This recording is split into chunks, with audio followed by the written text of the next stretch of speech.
बरसात की एक शाम बख्शीगंज गांव के दो लोग भोलू की चाय की दुकान पर बैठे हैं।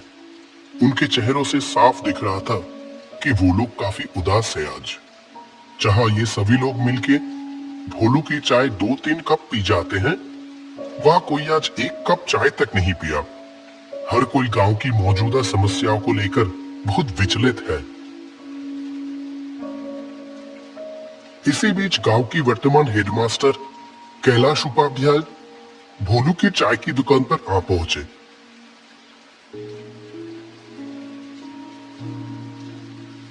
अरे रामलाल, माधव, तुम लोग यहाँ इतना उदास होके क्यों बैठे हुए हो? मुझे इस गांव में आए हुए इतने दिन हो गए, मैंने तो कभी तुम लोगों को इतना परेशान नहीं देखा। हमेशा हंसते मुस्कुराते हुए ही देखा है, लेकिन आज अचानक क्या हुआ? आइए मास्टर जी, बैठिए। आपकी चाय तैयार है मास्टर जी। मुझे पता था आप थोड़ी देर में यहाँ आ जाओगे। हाँ हाँ बोलू, आज अपनी वो अदरक वाली चाय पिलाना मुझे, ठीक है? बहुत देर से सर दर्द कर रहा है। और हाँ, तुम लोग बताए नहीं कि हुआ क्या है, इतने उदास क्यों हो?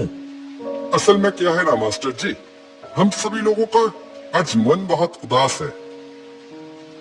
क्यों? क्या हुआ? इतने खूबसूरत गांव के लोगों के साथ घुलने मिलने से किसी का भी मन बेहतर हो जाएगा, लेकिन उन्हीं लोगों को आज अचानक क्या हुआ? आप तो जानते ही हो मास्टर जी कि हमारे गांव में कोई अस्पताल नहीं था। कोई भी बीमार होता था तो उसको 2 गांव पार 10 मील दूर जाना पड़ता था। अस्पताल पहुंचने से पहले ही तो कितनों की मौत हो गई। इसीलिए हम सभी मिलके अपने पैसे बचा के इस गांव में एक अस्पताल बनवाया। लेकिन लेकिन क्या? हमारी सारी बचत खत्म हो गई। अस्पताल तो तैयार है, पर बिस्तर तो खरीदना बाकी रह गए। हमारे पास तो और पैसे नहीं बचे। अब क्या होगा? ओह, ऐसी बात है। मेरे पास कुछ पैसे तो थे, पर वो तो मेरी बेटी की शादी में खर्च हो गए हैं। लेकिन हाँ, इच्छापुर गांव में मेरी पुश्तैनी जमीन है एक। अगर उसे बेच दिया तो जो पैसा आएगा, उम्मीद है उससे अस्पताल का बेड हो जाएगा। क्या कहते हो? ये आप क्या कह रहे हैं मास्टर जी? आप अपनी पुश्तैनी जमीन बेच देंगे? मेरे तो बस ये 1 साल की नौकरी बची है। मैंने तो मन बना लिया, जो प्यार यहाँ मिल रहा है, मैं तो बाकी की जिंदगी यही गुजारूंगा तुम लोगों के साथ। क्यों, नहीं रखोगे क्या? वैसे भी ये तो बड़ा ही पुण्य का काम है। भगवान ऐसे अवसर बार बार नहीं देते। रामलाल, माधव और भोलू की आंखों में जैसे आंसू आ गया हो। तीनों ने हाथ जोड़कर कैलाश मास्टर का शुक्रिया अदा किया। अरे अरे, ये क्या कर रहे हो? अच्छा सुनो, हम लोग कल ही निकल जाएंगे। काफी समय से कुछ लोग मुझसे वो जमीन खरीदना चाहते थे। देखते हैं, अगर इस बार बात हुई तो उनको ही बेच देंगे। अगले दिन सुबह कैलाश, रामलाल और माधव इच्छापुर गांव की ओर चल पड़े।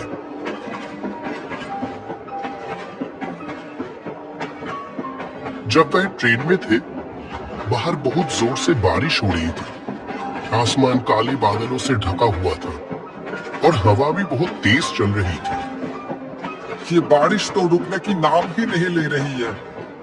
मैं भी तो वही सोच रहा हूँ, इतनी बारिश में जाएंगे कैसे? वहाँ एक नदी भी तो पार करनी होगी। आपका गांव क्या स्टेशन से बहुत दूर है? स्टेशन में उतर के पहले हम लोगों को नदी के किनारे पहुँचना होगा, फिर वहाँ से नाव लेके नदी पार करके जाना होगा मेरा गांव। ऐसे ही बात करते करते समय बीतता चला गया। आखिरकार जब तीनों स्टेशन पर पहुंचे तो शाम हो चुकी थी। सुनसान स्टेशन पर बस वही तीनों आके ही उतरे। अभी तो बारिश थोड़ी रुकी है, चलो देखते हैं जल्दी से नाव घाट पर पहुंच पाते या नहीं। वो तीनों स्टेशन से बाहर आ गए। आसपास कोई भी नजर नहीं आ रहा था। बारिश के कारण रात का अंधेरा अन्य दिनों के मुकाबले कुछ ज्यादा ही था। घने काले अंधेरे ने चारों ओर जैसे एक जादुई माहौल बना दिया था। वह स्टेशन के पास एक बरगद के पेड़ के नीचे आके रुके। यहीं पर रिक्शा मिलता था। आज तो एक भी रिक्शा नहीं दिखाई दे रहा। इतनी बारिश की मौसम में क्या ही मिलेगा। किसी ने तो उम्मीद भी नहीं की होगी कि इतने बरसात की रात में भी कोई आखिरी ट्रेन से यहाँ आ भी सकता है। अब क्या किया जाए? चलो पैदल ही चलते हैं। मुझे तो कोई और रास्ता दिखाई ही नहीं दे रहा। मौसम भी तो कुछ ठीक नहीं लग रहा है। अगर फिर से बारिश आ गई तो? वो तीनों अंधेरे में ही आगे बढ़ने लगे। कुछ देर चलने के बाद दूर से एक वैन आने की आवाज आई। लगता है कोई वैन रिक्शा आ रहा है इधर ही। रुको रुको। कुछ ही देर में दूर से कच्चे रास्तों में एक वैन आती हुई दिखाई दी। कैलाश ने उस चालक को देखते ही पहचान गया। कहा, अरे रतन भैया, आपसे मिले हुए कितने महीने हो गए। वो आदमी कैलाश को थोड़ी देर देखा, फिर कहा, अरे कैलाश, कैसे हो? अपने घर जा रहे हो क्या? जी रतन भैया, मैं तो ठीक हूँ। ये दोनों हैं रामलाल और माधव। मैं जिस गांव में अभी मास्टर हूँ, ये दोनों उस गांव से ही है। हम सब तो अभी मेरे घर जा रहे थे। रतन भैया, आप हमें नदी के किनारे ले चलोगे क्या? तो आज रात की आखिरी नाव मिल जाती। रतन ने कहा, इस बरसात की रात में नाव मिलेगी? अच्छा चलो देखते हैं, बैठो। चलो रामलाल, चलो उठो। ये आखिरी मौका है। अगर ये निकल गया तो सारी रात यहीं रुक के बारिश में भीगना पड़ेगा। चलो चलो। सभी लोग वैन पे जाके बैठ गए। अंधेरे में ही वैन आगे बढ़ने लगी।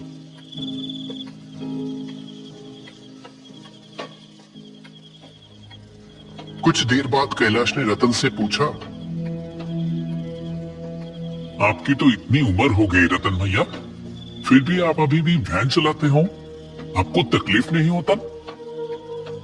तकलीफ? हाँ, होता था पहले, अब नहीं होता है। पहले होता था, अब नहीं होता है। इसका क्या मतलब है? वो कुछ नहीं, तुम तो बहुत दिनों बाद इछापुर गांव आए हो। हम लोगों को तो भूल ही गए हो तुम। नहीं नहीं, ऐसी बात नहीं है रतन भैया। दरअसल काम के सिलसिले में मैं अभी जहाँ रहता हूँ वहां से आमतौर पे आना जाना हो नहीं पाता है। आज भी तो एक जरूरी काम से ही आया हूँ। गांव में मेरे बाप दादा की जो जमीन है ना, उसे ही बेचने आया हूँ। बेच दोगे? क्यों, क्या हो गया? कोई मुसीबत? हाँ, मुसीबत तो है। जिस गांव में मैं रहता हूँ अभी, उस गांव के सभी लोगों ने अपने बचाए हुए पैसे से अस्पताल बनवा तो दिए हैं, लेकिन वो अस्पताल की बेड खरीदने के पैसे नहीं जुटा पा रहे हैं। इसीलिए मैंने सोचा कि अपनी पुश्तैनी जमीन बेचकर उनकी थोड़ी मदद कर दूं। वैसे भी वो जमीन तो कई सालों से खाली ही पड़ी है। क्या बात है कैलाश, तुम सचमुच इछापुर गांव का गर्व हो। अरे नहीं नहीं, ऐसी कोई बात नहीं। ये देखो ना, ये रामलाल, माधव, ये सभी भी किसी से कम है क्या? ऐसे ही बातचीत चलते चलते सभी लोग नदी के किनारे आ पहुंचे। जब वो तीनों नदी की ओर देखे, तब नदी बहुत तेज बह रही थी। जो नदी हर वक्त शांत रहती थी, वह आज बिल्कुल अलग दिख रही थी। नदी के किनारे कुछ नाव बंधी हुई थी, लेकिन चलाने वाला कोई भी दिखाई नहीं दिया। जो सोचा था वही हुआ। एक भी माझी घाट पर नहीं है। वैसे भी इतनी रात हो गई है और फिर बारिश। कोई क्यों ही रहेगा अभी? ये तो बड़ी मुसीबत हो गई मास्टर जी। आज रात बारिश में भीगकर ही गुजारना पड़ेगा लगता है। अब क्या होगा मास्टर जी? आसमान का हाल देखा आपने? लगता है बारिश फिर से आने वाली है। आसमान में काले बादल फिर से आना शुरू हो गए। नदी की ओर से हल्की हल्की ठंडी हवा भी चलनी शुरू हो गई। रतन भी उन लोगों के साथ वहीं खड़ा था। जब वो तीनों बात कर रहे थे तभी उसने कहा, अगर आप लोग बुरा ना मानो तो मैं एक बात कहूं। आप ऐसे क्यों बोल रहे हो रतन भैया? बोलिए ना, क्या कहना चाहते हैं? लगता है थोड़ी ही देर में बारिश फिर से शुरू होगी और अभी तो कोई माझी भी नहीं है घाट पर जो नाव से अपने घर जा सकोगे। उसकी बजाय एक काम करो, वो देखो सामने ही मेरा घर है। सब लोग वही चलो, आज की रात वही गुजार लेना। हाँ, सही कह रहे हो आप। इससे पहले भी तो कितनी बार आपकी गाड़ी में स्टेशन गया हूँ आपको आपके घर से बुला के।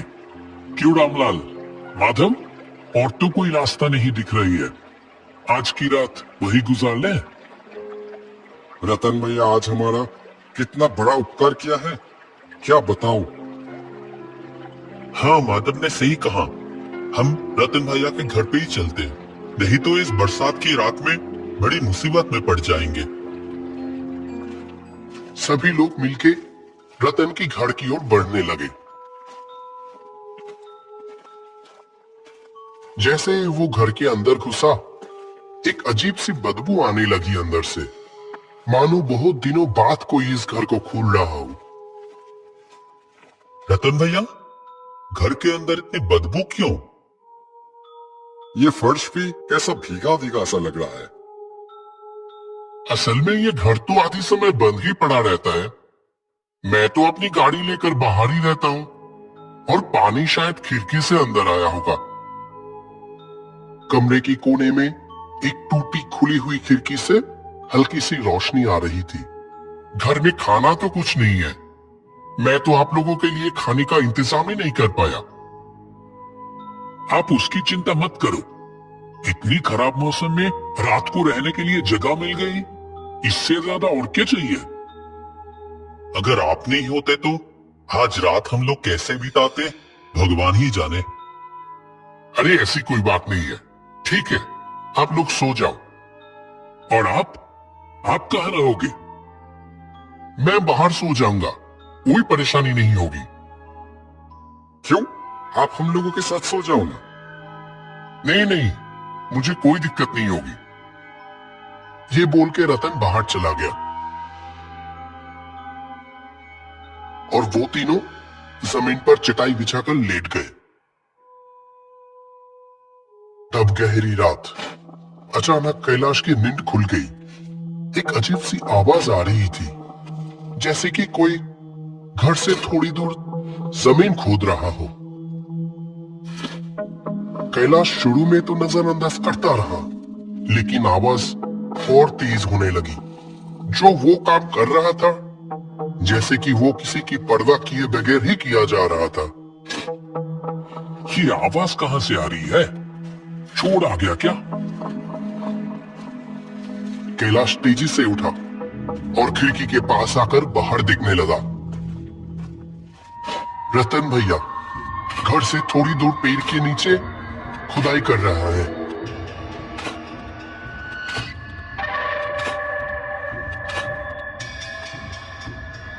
माधव, रामलाल, उठो, जल्दी उठो। मुझे यहाँ कुछ ठीक नहीं लग रहा है। रामलाल और माधव दोनों नींद से जाग गए। कैलाश ने दोनों को खिड़की के पास बुलाया। अरे, रतन भैया कहाँ गया? अभी तो यहीं पर थे।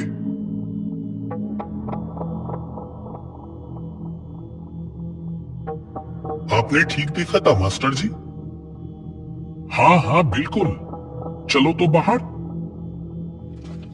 वे तीनों घर के पीछे वाले पेड़ की ओर चल दिए। ये देखो, यहाँ पेड़ के नीचे जमीन पर कुछ है लगता है।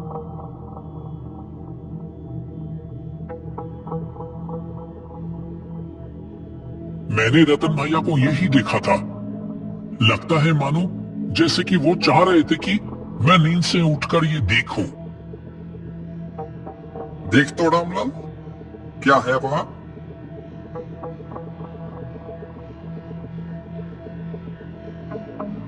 मिट्टी को हाथ से थोड़ा हिलाने पर रामलाल को पैसों से भरी हुई एक कलश दिखाई दी। अरे इसके अंदर तो बहुत सारे पैसे हैं।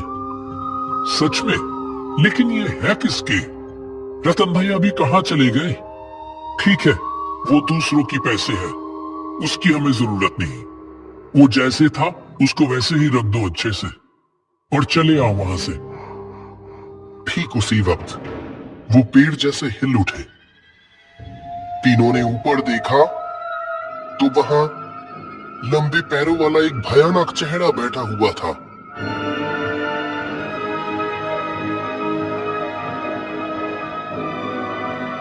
डरो मत कैलाश, मैं रतन हूं। मैं यही देखना चाहता था कि क्या तुम समय के साथ लालची तो नहीं हो गए हो?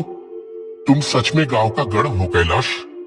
तुम चाहते तो ये पैसे आसानी से ले सकते थे, और मैं अकेला बूढ़ा आदमी तुम तीनों के सामने तो टिक भी नहीं पाता।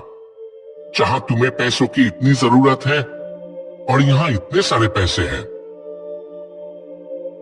लेकिन आप। मैं 1 साल पहले ही मर चुका हूं। एक दिन मैं अपनी वैन लेके लाइन के उस पर जा रहा था। ऐसे में एक ट्रेन आके, छोड़ो उस बात को, मैं मर तो चुका हूं, लेकिन मेरे बचाए हुए पैसों की वजह से मुझे मुक्ति नहीं मिल रही थी। मैं किसी सच्चे इंसान की तलाश में था। आज मुझे वो मिल गया। आप लोगों से बात करके ही मैं समझ गया था कि आप लोग सच्चे इंसान हैं। मैं थोड़ा जांच लिया बस। ये पैसे ले जाओ और अस्पताल के लिए लगा दो। तुम्हें अपना पुश्तैनी जमीन बेचने की कोई जरूरत नहीं है कैलाश। यहाँ जो पैसे हैं उससे अस्पताल का काम पूरा हो जाएगा। रतन भैया, अब मुझे मुक्ति मिलेगी। आप सब लोग अच्छे से रहना। ये कहते हुए रतन का भयानक चेहरा हवा में गायब हो जाता है। वो तीनों बस पैसों से भरे हुए कलश को देखते रह गए। बारिश की रात एक भूतिया घर में बिताए हुए वो पल उन लोगों के मन में पूरी तरह से कैद होके रह गया।